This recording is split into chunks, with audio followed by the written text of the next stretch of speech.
Cuba en crisis económica, alimentaria y lo peor, los casos de coronavirus no dejan de aumentar. Entre otras noticias, la democracia, la realidad y promesa. ¿Cómo están amigos? Bienvenidos a Noticias Importantes. Comenzamos. El Ministerio de Salud Pública MINSAP reportó el fallecimiento de 3 personas por coronavirus y 634 nuevos contagios en las últimas 24 horas.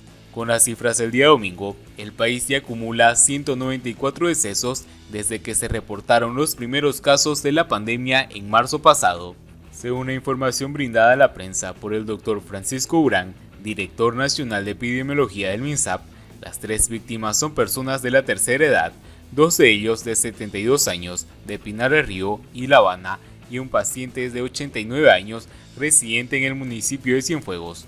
Actualmente se encuentran en 9.495 pacientes ingresados, de los cuales 3.472 son sospechosos, 1.382 se encuentran en vigilancia y 4.641 son casos confirmados.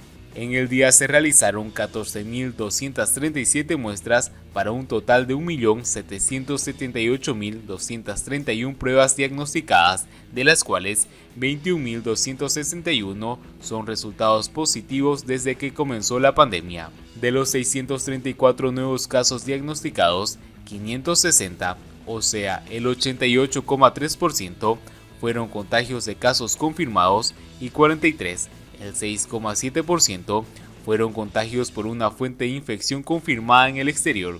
Con los de ayer, el total de casos con fuentes de infección en el extranjero desde que comenzó la pandemia asciende a 3.901 casos, o sea, el 18,3% total de los casos. En relación con los datos, el Dr. Durán compartió un análisis sobre la incidencia real basado en el encuesta epidemiológico de los casos contagiados por fuentes de infección provenientes del extranjero. Del total de nuevos contagiados, 55 casos están vinculados de una u otra forma a viajeros internacionales, según el Dr. Durán, durante el 15 de noviembre, fecha en que se toma como referencia por la apertura e incremento de la llegada de viajeros. Estos casos representan el 51,5%. Sin embargo, Durán aseguró que ese porcentaje en realidad, teniendo en cuenta contactos de primer y segundo nivel, ascendería entre un 70 y 80% de los casos a partir de la fecha señalada. En este sentido, afirmó, no supimos cumplir los protocolos establecidos para la llegada de viajeros y de ahí las consecuencias actuales. Esta situación de la llegada de viajeros y el incumplimiento de los protocolos ha echado por tierra los logros del país en el control inicial de la pandemia, lamentó Urán. No obstante, reconoció también que incide en el aumento de los contagios las deficiencias y las demoras en los resultados de los test aplicados. Durante el momento se descarta la posibilidad de un nuevo cierre. Las autoridades han limitado la cantidad de vuelos diarios y han amenazado a los residentes en el exterior que viajen a Cuba, que son elevadas multas y sanciones de incumplir las medidas sanitarias impuestas.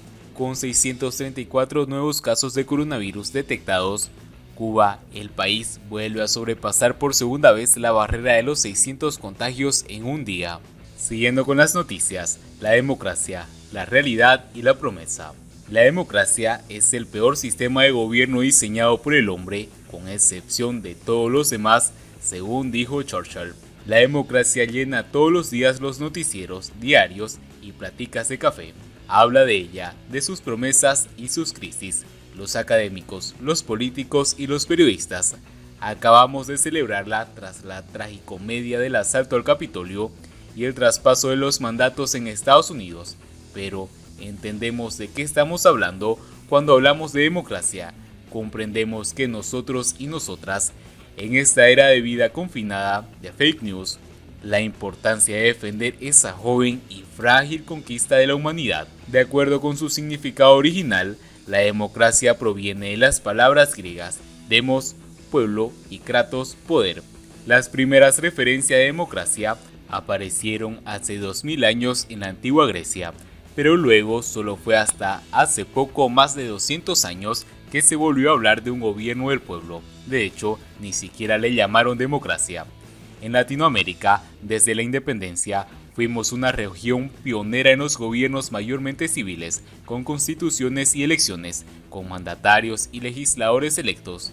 Hemos sido más democráticos que otros países en la región y en el mundo, pero no siempre hemos respetado, disfrutado y defendido esas democracias. Ahí están, para recordarlo, Somoza y Castro, Pinochet y Maduro, y esa inmensa lista de exiliados y presos y además muertos. Explicado de una forma sencilla, la democracia es un modo de organizar el poder político en el que el pueblo no es solo un objeto del gobierno, sino también el sujeto que gobierna.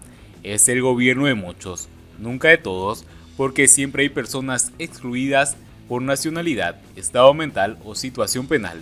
El gobierno de las mayorías se distingue y se opone así clásicamente al gobierno de uno, la tiranía, y al gobierno de pocos, la oligarquía. La democracia ofrece, ante todo, la posibilidad de una convivencia civilizada entre personas y grupos con ideas y valores diferentes. Permite elegir a quienes nos gobiernan y cambiarlos cada cierto tiempo sin violencia. Hace posible que construyamos entre todos y todas unas instituciones capaces de responder a las demandas e intereses de la sociedad. La democracia se funda en los principios de la soberanía popular, la idea de que el único soberano legítimo es el pueblo. Ese pueblo está compuesto por mayorías y minorías que nunca son permanentes. Solo los populistas y los demagogos dicen representar a un pueblo único, con una sola voz y color. Pero el pueblo siempre está diverso. Ese pueblo diverso es quien defiende la democracia, el que se opone a la tiranía, fundada en el poder de las fuerzas. También el que rechaza la oligarquía basada en el predominio del dinero y el linaje.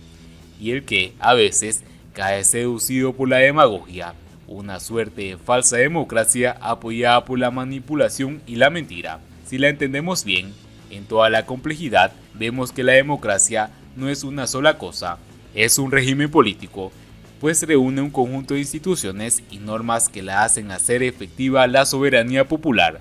También es un proceso histórico y social, la democratización que hacen cada día más vigentes esos derechos para más personas. Por último, pero por ello no menos importante, la democracia es o debe ser un modo de vida, una suerte de filosofía y convicción personal que reúne valores, ideas sobre lo valioso de gobernarlos sin violencia y poder convivir todos juntos. La democracia moderna es muy diferente a las antiguas. En Grecia era posible reunir en una plaza a todos los ciudadanos, siempre hombres de una sociedad del Estado. En el mundo necesitamos hoy procedimientos y organizaciones para que decenas de millones de ciudadanos y ciudadanas ejerzan su soberanía popular, en las urnas, en las marchas, en los congresos y en los barrios, en los partidos y en las organizaciones sociales. Esa forma de democracia moderna ha sido llamada oligarquía.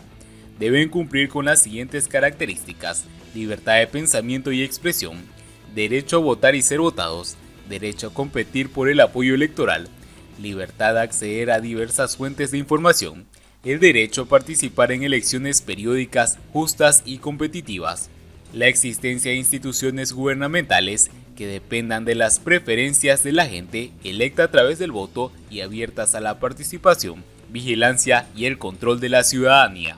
La soberanía popular tiene que materializarse a través de ciertos valores, mecanismos y principios. Estos, para una democracia moderna, remiten a las ideas de libertad, igualdad y fraternidad. La primera se manifiesta en plural, a través de una serie de libertades, de pensamientos, de expresión, de asociación, de reunión, de tránsito, de empleo, de religión, etc. La igualdad implica que todo ciudadano goza de igualdades, derechos y obligaciones. La fraternidad rechaza que las contradicciones entre grupos y personas sean absolutas e irreconciliables.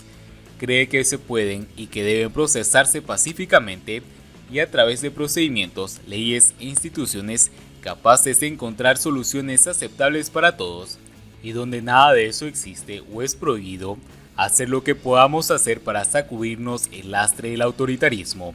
La suma de todo eso, como personas o como colectivos, es defender la democracia como esperanza de una vida digna. Todavía quedan regímenes autoritarios, mis amigos. Llámese Cuba, Venezuela, seguramente muy pronto Chile y Argentina. Y bien amigos, así vamos terminando las noticias importantes del día de hoy. Espero que las noticias hayan sido de su agrado. Y no olviden que nos ayudarían mucho compartiendo las noticias y así poder informar a muchas más personas de la verdadera realidad en Cuba. Muchas gracias por seguirnos, no olviden suscribirse y nos vemos en el siguiente informe.